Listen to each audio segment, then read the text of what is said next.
অঝোরে বৃষ্টি পড়তেছে। আমার সামনে যে জায়গাটা, এটা হইল নারিন্দা কবরস্থান।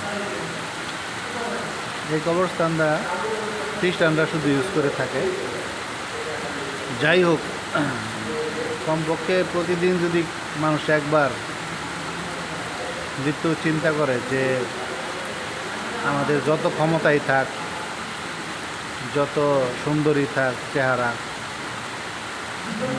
যতই অর্থ থাক, কিন্তু সবচেয়ে সত্যি হচ্ছে আমাদের মৃত্যুবরণ করতে হবে। এটা যদি আমরা সবাই একদিন প্রতিদিন কমপক্ষে একবার মনে করি, তাহলে আমাদের মনে হয় কারো ভিতরে যে অহংকার বা অন্যের ক্ষতি করার যে একটা মন মানসিকতা আর নেগেটিভ যেগুলো আর কি, সেগুলো মনে হয় থাকবে না। কারণ হইল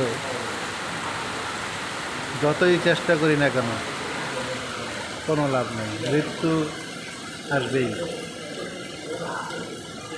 আর একটা বিষয় হলো, যখন আপনার প্রাণবায়ু আপনার ভিতর থেকে বের হয়ে যাবে,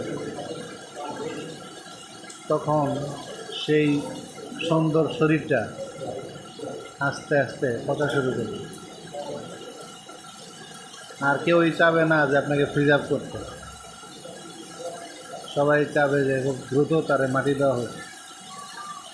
সেই জন্য জীবনটা উপভোগ করা দরকার, আর কারো পিছে না লেগে ভালো কিছু করা দরকার। এটাই বাস্তবতা।